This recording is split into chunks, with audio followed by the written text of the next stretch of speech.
Hey guys, welcome to part 2 of this Hobart Model G KitchenAid that we're doing here. As you can see, I've got the gearbox back together, and I just reassembled it dry just so we can take a look at how everything goes together and the way everything works on it.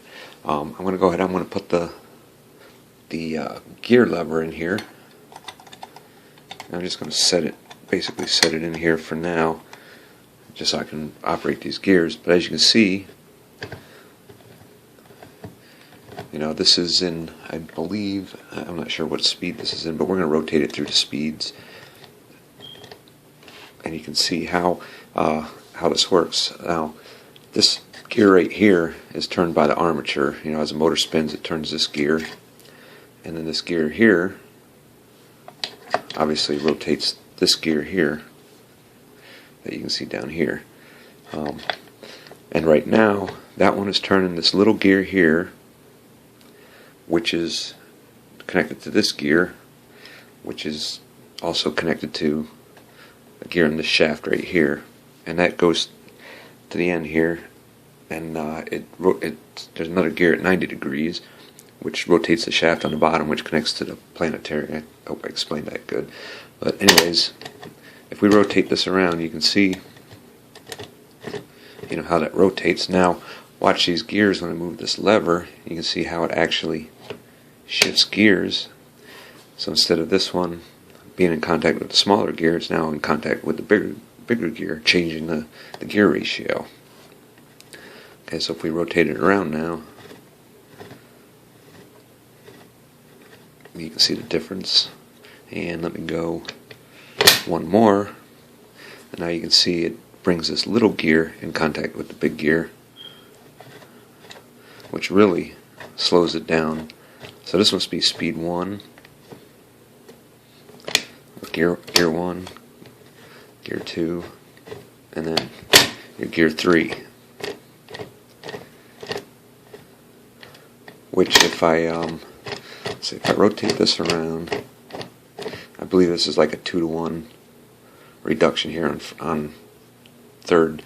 So I'm gonna start here. This is pointing straight up, so I'm gonna this is at 90 degrees. I'm gonna rotate this completely around, and we'll see where the keyway is on here. Oops, I gotta go the right way though. Okay, so keyway is down here 90 degrees from where it started.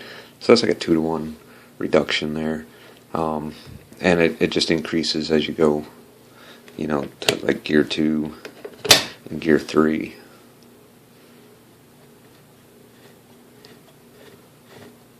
That moved. I can't really see the keyway now, but I mean you can tell by how that moved that it didn't really move much. So that's how the gearbox operates on here. This little plate right here, which is screwed. There's 2 screws that go in here, hold this plate on, and the plate's got slots in it where this little arm is attached to the gear shift lever, and you can see how it moves right there. There's a slot here, then there's a slot down here in the middle, then on the other side there's a slot. And if you watch that, you can see how that actually moves into place. There's somewhere right around here is the second slot, right there. And then we'll go to the third slot, and you can see how that all actually locks into place. And then when that moves, it pulls this out so that the gears can obviously move, but the spring tension brings everything tight back together, meshes the gears. And you can see why you have to have this thing off when it's running, because there's no way to synchronize these. I mean, you would just have, spinning gears. This gear right here would be spinning, and when you disengage this, they would stop, and then when you try to put it back in, you'd be hitting a spinning gear, so you'd be tearing up your teeth. So they basically want you to make sure you have everything engaged before you turn the switch on. And the switch does have a lockout. You can't turn it on if this thing isn't in a gear. So you have to have this in a gear, and then there's slots on. I can even show you these slots on here.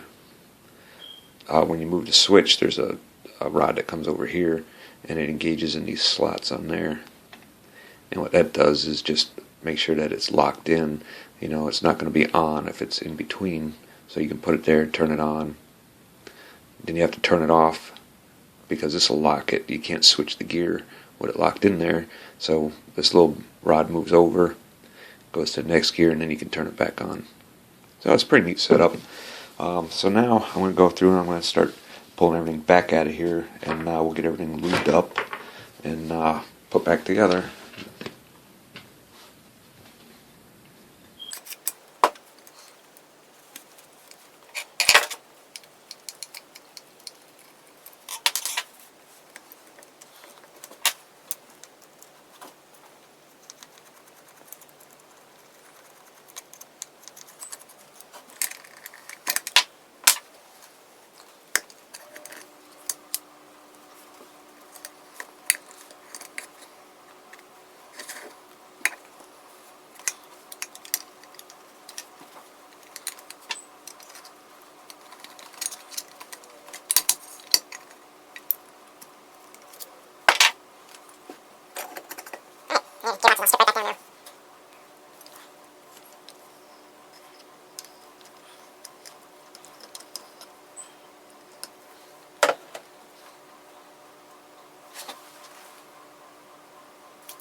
Okay, so we missed out on a little bit of assembly due to the camera card filling up here. But I think we're going to go ahead and we're going to plug this in. Although we don't have a plug on it, I'm shoving wires in the end of a cord here. Kids don't try this at home. And hopefully that's making a good connection. And let's see if this sucker will run.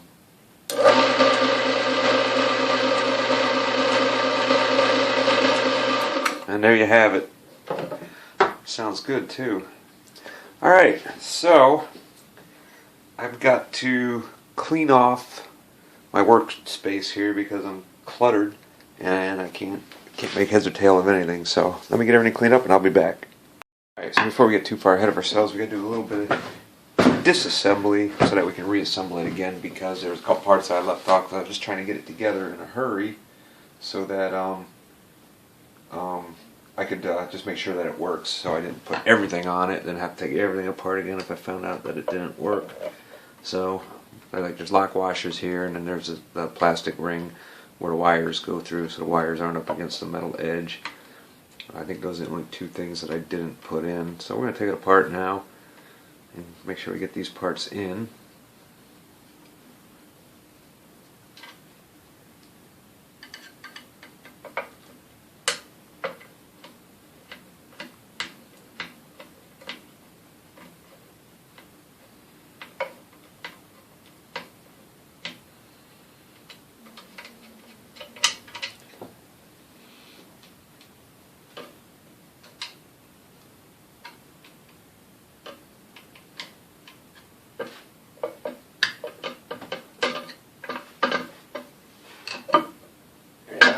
Shorter screwdriver.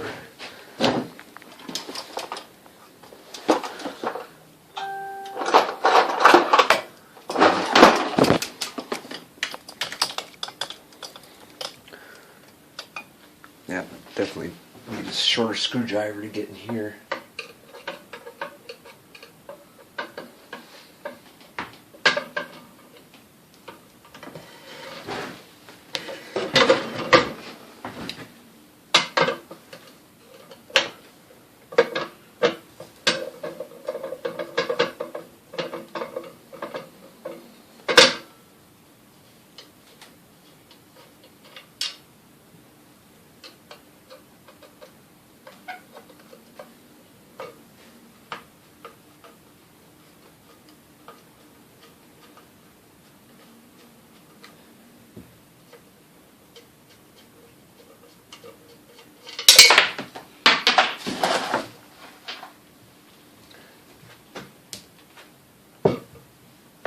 Alright, I gotta pull this back off.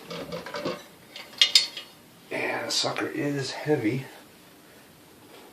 And now it's got a nice new finish on it. It's a little slick too.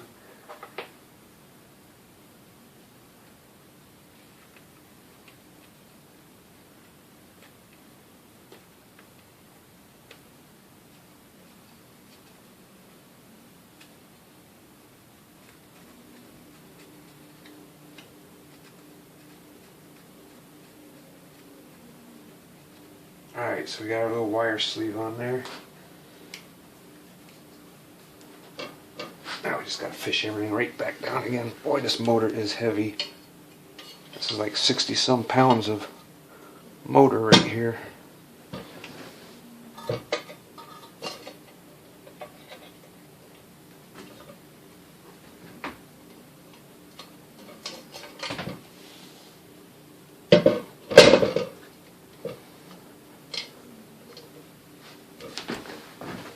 Yeah, they meant heavy. When you talk about this thing being heavy duty, heavy is the key word. This thing is a beast.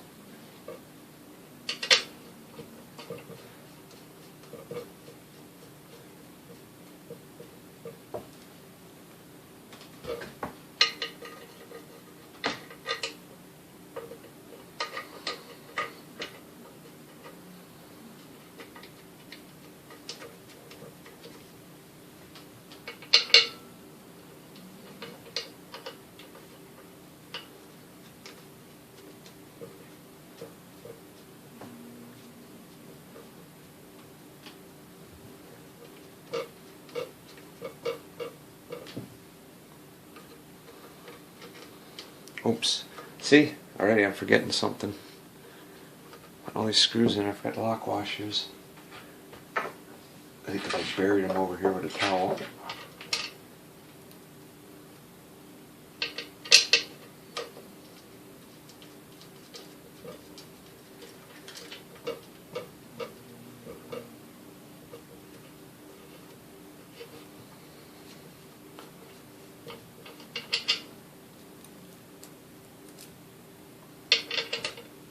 I would say if I had a brain, I would be dangerous. You can see why.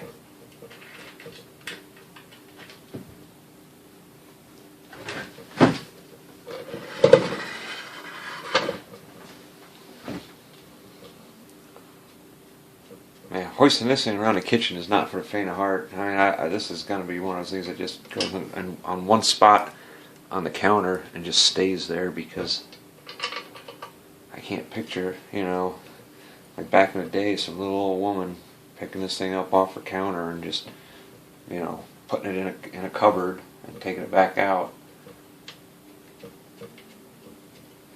Apparently people were smaller back then too, so this probably weighs more than some of them little old ladies from back in the day. Maybe not, I don't know, but seems plausible. Alright, now we can tighten all this down permanently.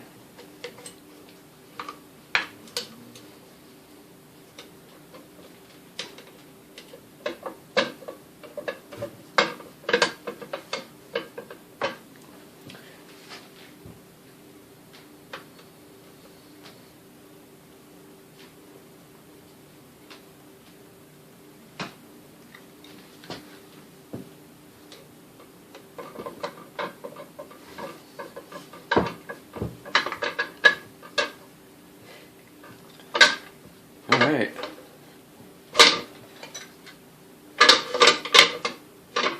I do gotta watch these wires here with this mechanism here because it seems like if they're not routed carefully,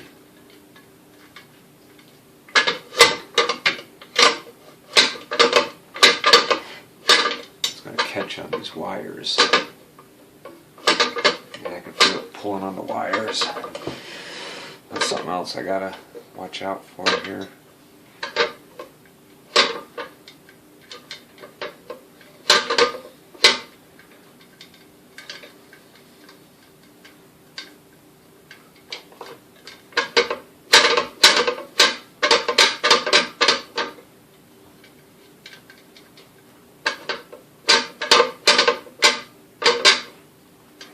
I may have to take this apart one more time.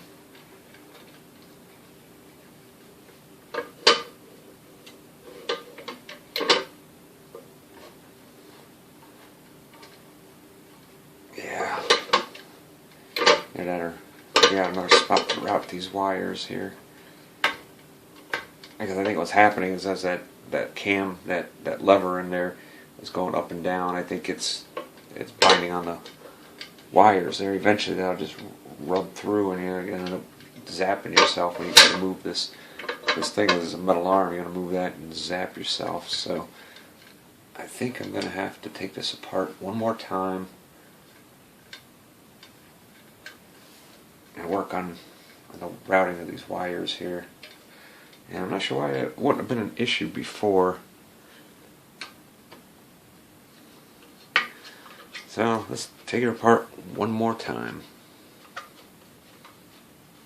And this has been a pretty tedious job to do because as you see, every part of it, I mean on here, with the screw and even the lock washer had to be, cleaned up. They had some crud and some rust on them, and they had to get polished up. So it's, it's tedious. It's like every part on here needed some work. All these screws in the back here, the screws underneath here that went through there. Every part on here needed some work. And it's just real tedious and time consuming. So if you guys wonder why it took so long to get this video out, that's the main reason right there, is just because there's just so much to do on here. I mean, even this, this took a while to get this painted and then polished up.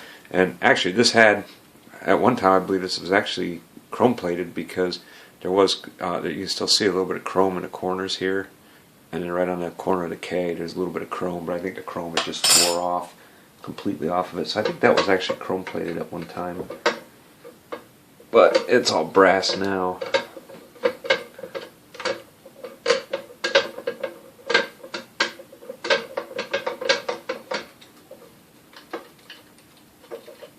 Alright, one more screw. Let's try to see what's going on with these wires here. This is a workout, taking this motor on and off.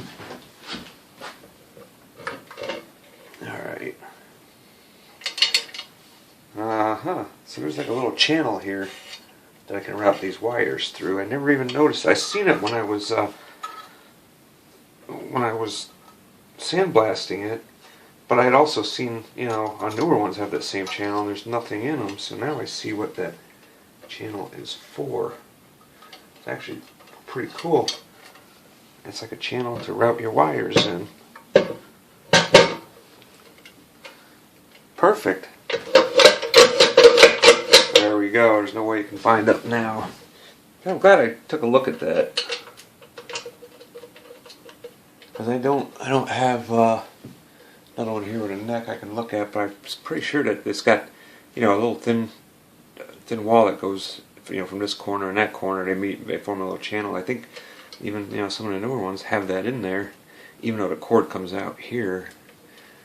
So it must just be something that they just kept in their casting for some reason. Maybe for these, maybe they use the same neck on the commercial ones, because I know even the newer commercial ones, the cord comes in at the bottom, so I bet you that's what that's for. They just use the same neck here with the lift, with the bowl lift assembly for the commercial and the consumer ones. So that explains that, I think.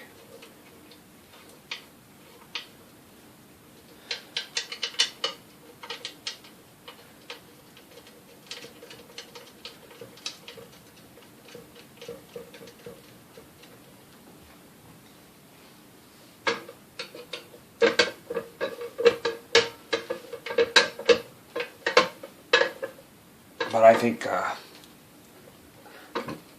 almost every modern mixer there is out there now, I think this would put most of them to shame. This thing is an absolute beast.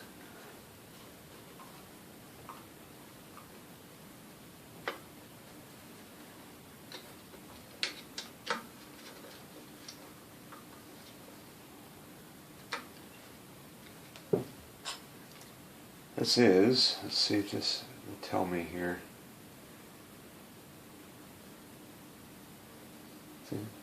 It's 3.2 amps at, how many volts do you rate this? 110, 115. Oh, let's see, let me find my calculator here, because, you know, I can't do math without it. I can even hardly see my screen here. I did go to the eye doctor today. I will be getting glasses here soon, so it would be nice to actually be able to see. And I've got a calculator. Alright, so at 115 times.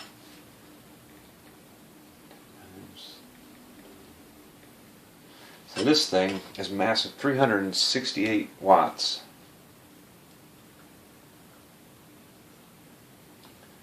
So yeah, it's a beast. Without a doubt.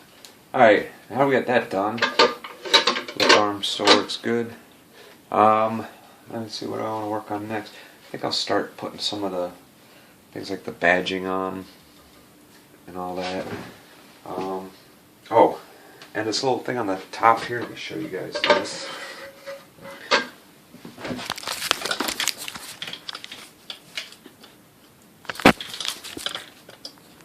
This hole right here, I don't know if you remember when I said there was a thing that looked like for oiling or whatever. It's actually a little brass thing with a check ball in it, and there's a spring on the inside that goes in here. That's that goes right down into where the gearbox is at, and you can pump that thing full of grease, and it'll, you know, it'll grease the, it will grease the whatever you call this thing here. I can't remember the PTO shaft. You'll get grease on that. Plus, it'll the grease will overflow around and into the gearbox. So that's actually for greasing. And got that polished up as best as we could, and we're going to pop that little sucker back in here now. Maybe if I can get it centered on here.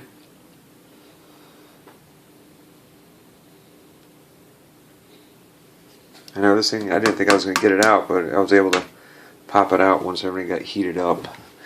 You know what, maybe we'll work on that a little bit later. Let's put this badge here on now. Grab the pins that hold that in. Alright, there we go. I did a little bit of readjusting so that we can see here.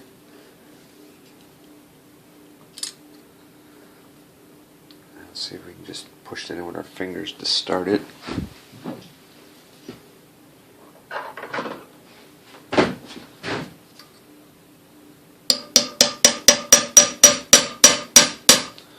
And I'm not going to go all the way until I get all four of them started, and then I'll just drive them home.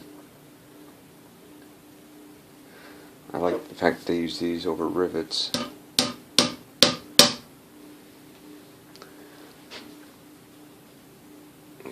Putting these in makes me feel like a carpenter again.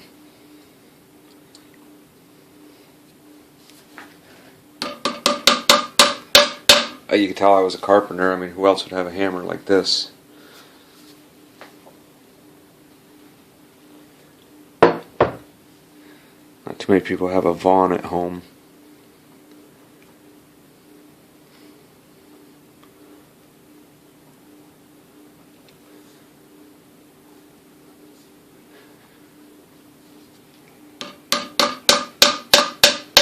Alright, let's bring them all home.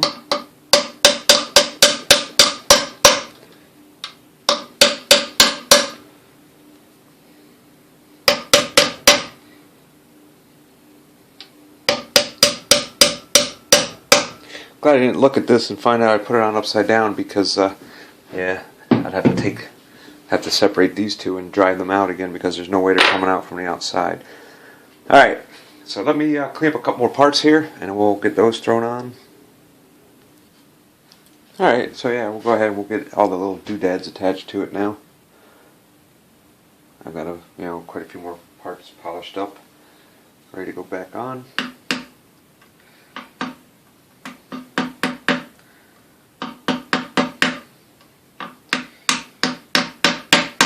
There we go. Alright, we got our little grease port back in there. Just trying to make sure everything's flush on it. Alright, so that looks good. I'm not going to put the piece back on here yet. I got a little pin that goes in here, but that's going to have to wait because I got to polish the end of that up right there. But right here we can put a badge on here. And this part here, I still got to work on the wiring, get the cord, and they're connected and all that. So I'm going to do that a little bit later. But for now, we're just going to put all the little attachments back on.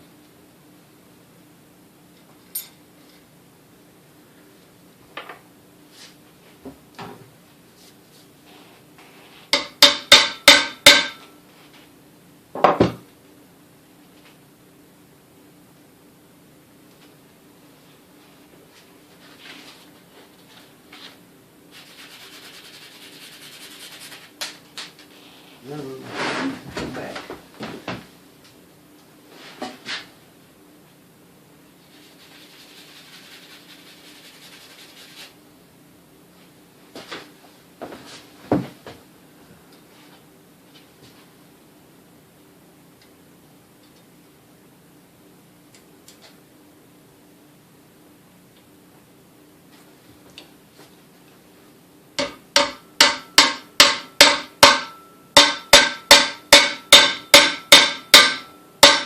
Alright, so we got the back plate on here. You see right here, there was this was filled with some kind of filler. Oh, you guys can't see where I'm working at. Okay. And right here, we just got this on. But you see there's two holes here. There must have been another plate or something, or maybe there was a bigger plate that went on a different model. But these are filled with some sort of filler. I don't have anything to put in there to make it look good. I figured it's better to just leave it as, minimal little divots like that. That's actually some kind of filler that's packed inside of there.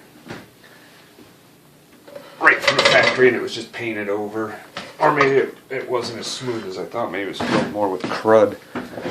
Alright, so we got a little bowl piece here to go on now.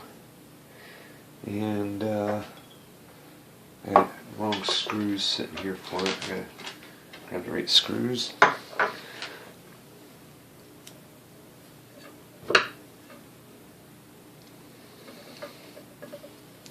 And this is the only part that I'm disappointed in.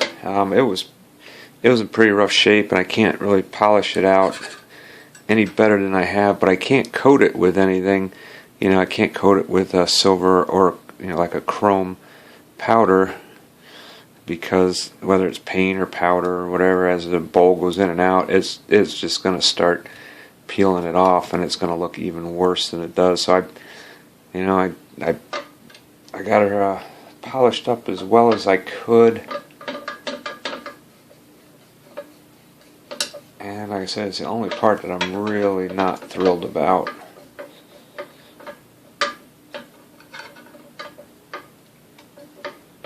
Alright, make sure it doesn't hit. Nope. Okay, so yep, that's on there to hold the bowl in. What other little doodads do we have left? Everything else goes in here, so we're just going to have to wait on that. Alright, I think the next thing I'm going to do, we got to take the switch apart yet.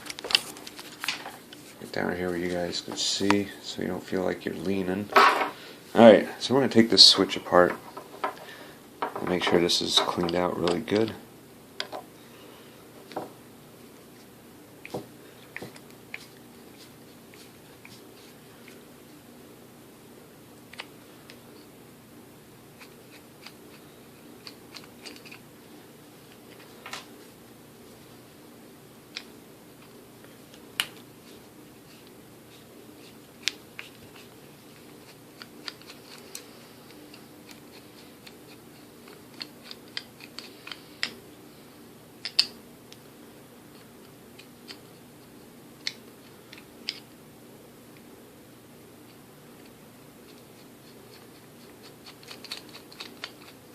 Alright.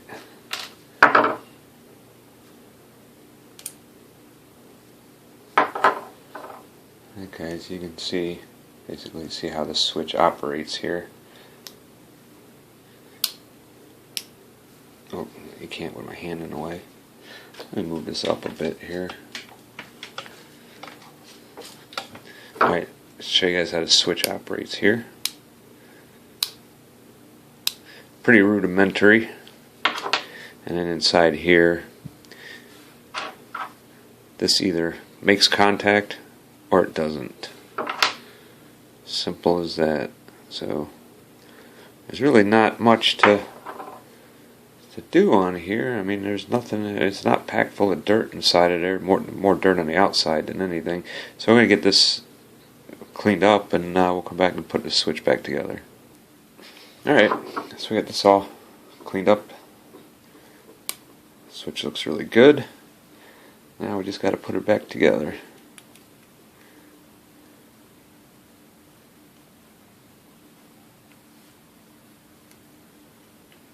I really don't think that matters which way this goes in here, only which way it gets put together, because that's off and that's on, so when we put it back in we want to make sure that on is facing that way. So we're going to leave it turned on right now, so we know that when we go to put the switch back in, it's facing on, just to make life a little easier. Sucker just pinched me.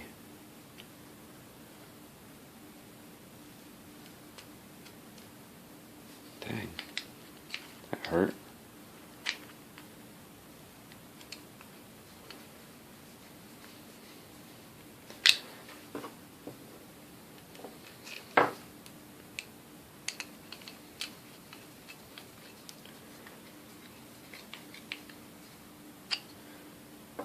Alright, let's get the rest of the pieces that go with this. Here, you guys probably did not see me put that back together at all, did you? Where's the rest of our stuff? Alright. Do need to clean this up. Alright, so it's time to reassemble this entire switch assembly here. And this has to go on. I gotta figure out which way does it actually go. And I'm gonna say, I believe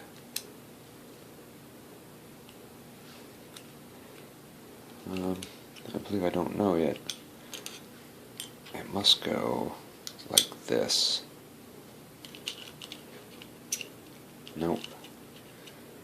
Alright, so it definitely doesn't go like that.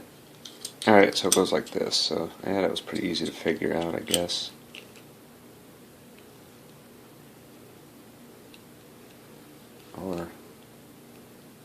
Or is it?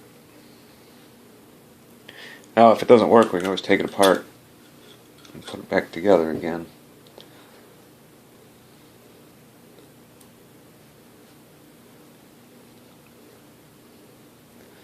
Alright, so one thing that I do know about this is it probably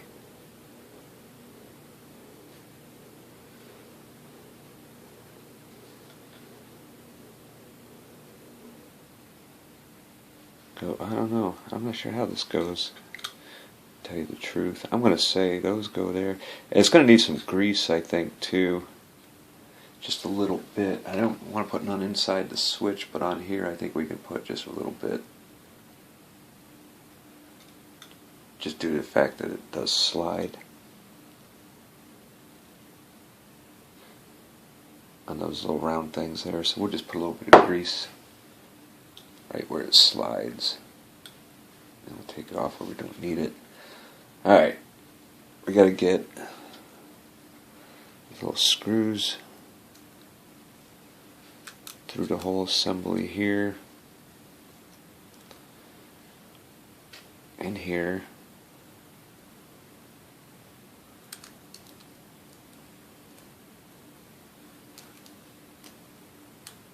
This is tricky.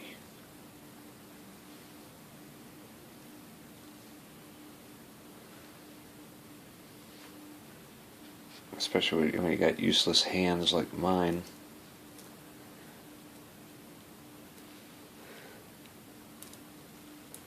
I can't even hold on to the screw. Alright. And then the switch would be in the on position.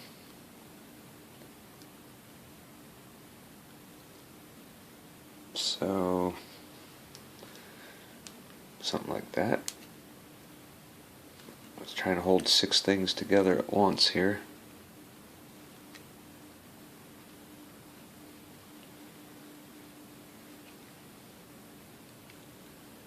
Alright, so not exactly like that, but I can get one.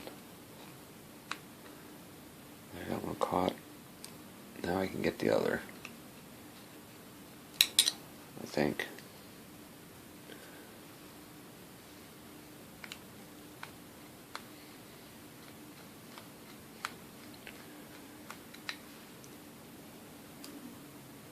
Man, it's all a matter of lining everything up. Okay, so the other one's not hooked to anything either. Well, shoot.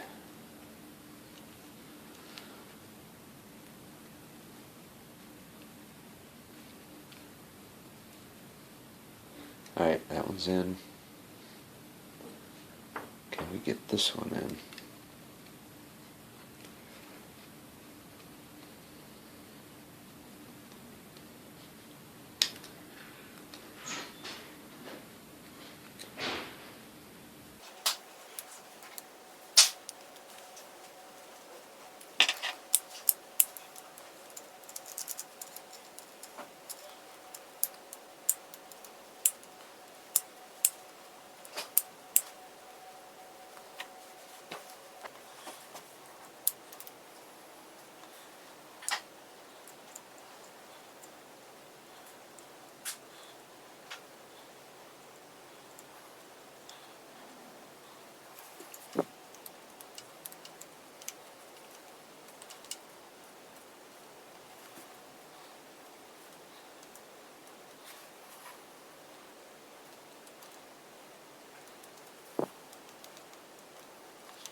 Alright guys, so I guess you can tell by what you see here that we've got this thing finished, and we're gonna go ahead and see if we can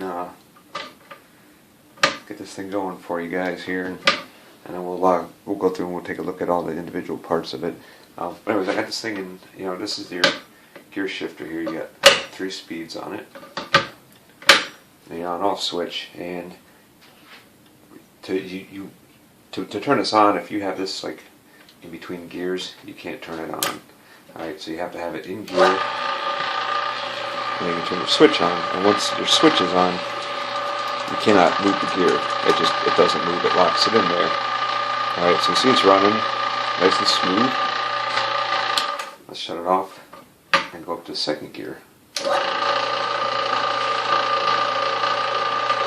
And once again, can't move it. Alright, let's kick her up into high gear.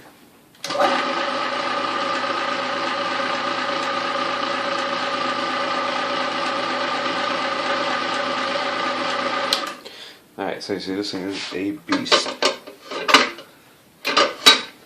So let's spin this thing around and take a look at the other side here.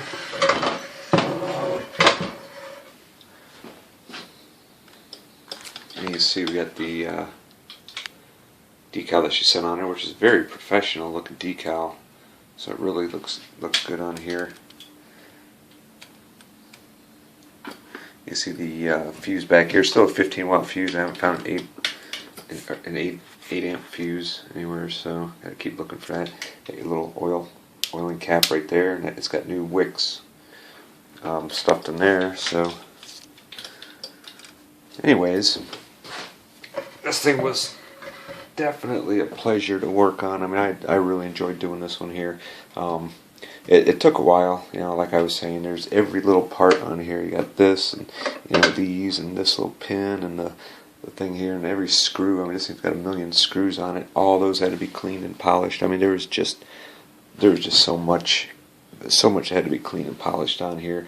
But in the end, I mean, it was worth it when you look at this thing. It's got a nice finish on it. It's closest thing I could find to match the original. A lot of the original looked like it had been touched up too, like there was like brush marks on it or whatever.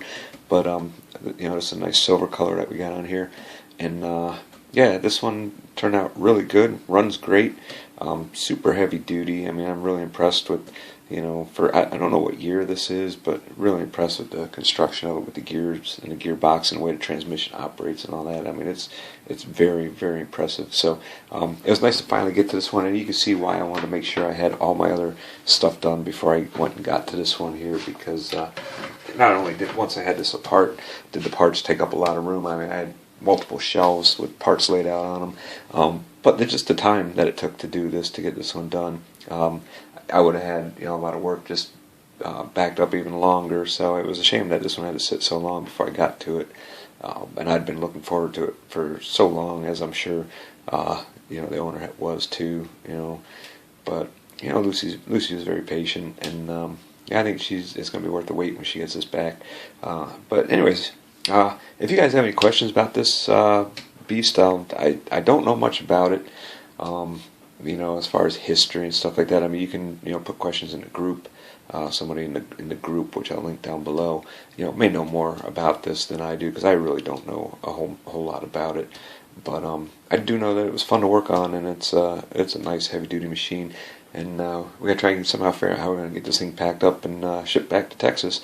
But like I said, if you guys do have any questions about it, I'll do my best to try to answer them. So just ask them down below. And as always, guys, thanks for watching, and we'll see you on the next one.